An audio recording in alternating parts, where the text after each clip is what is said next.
Just had a little bit of a break there, didn't we? Yeah. So we're back again now. Just before we get started again, we're just going to have a special shout out to Tara. It's her birthday today.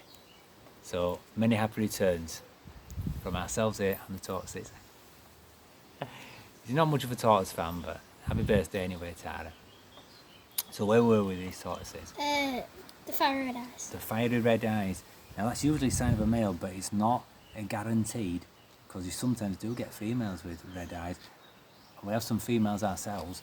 They're not out today. They're not out today, no, because they're a bit young. We're sort of mollycoddling them a bit. But one of them has got slightly red eyes, so we're not entirely sure if it is a male or female. They're a little bit young to really tell. So I'm going to tell a little bit of a story about this particular tortoise here. Okay, I've had him a long time, since the late 80s, and I know for a fact that these sort of tortoises and a lot of turtles, they can climb chicken wire, so it's not a very good thing to use if you're using to enclose their houses in. But at that time I didn't know, and I used some chicken wire, and he climbed up and he got out, and I didn't see him climbing up that particular time, although I caught him later on. Fortunately I found him and put him back in his enclosure, and then he got out again a second time. I should have known better, and he disappeared, and I really thought I'd lost him, and I was ever so upset.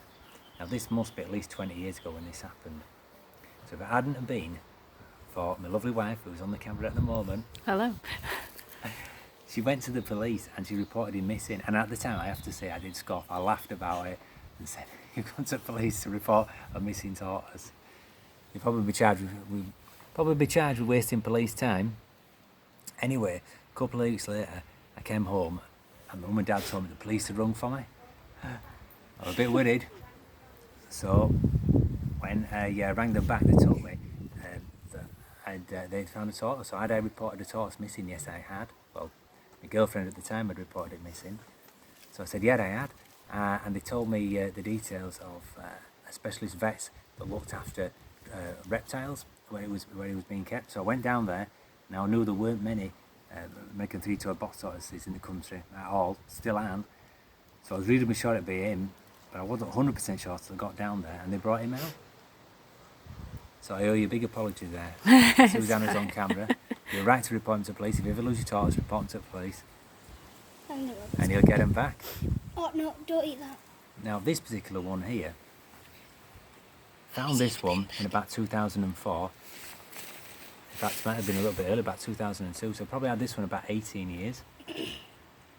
And so this one here is called Boxy, by the way. This one's called Fred. So Boxy had been on his own for a number of years. And when I saw him in the pet shop, again, very rare to see a box tortoise anywhere. But seeing it, I was reasonably sure it was a male, but I thought I could do with the female for him. So let's give it a chance and let's buy it anyway. You never know, because they're so rare to ever be found in pet trade in the United Kingdom. It turned out to be a male though. And it took probably another 15 years before we found some females. So they're a bit younger than these two. Possibly next year we're hoping we can maybe breed them and get some baby box tortoises. Is that because the females have been bred in captivity in the UK? The females have been bred in captivity over there in the But UK. these two fellas were possibly from the wild.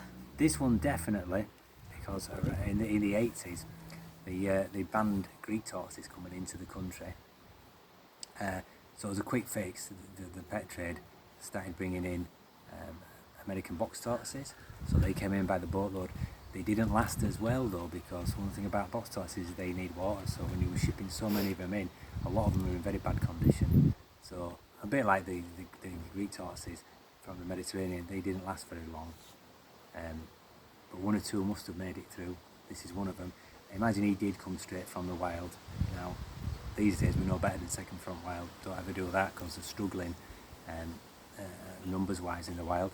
But at that time he came from the wild. Fortunately some of those that have been brought up did survive, and people have had breeding colonies, but not many. And I managed to find a chap who had quite a lot of box tortoises and been breeding them. I think he was on his third generation of box tortoises, and we managed to get a few females from him.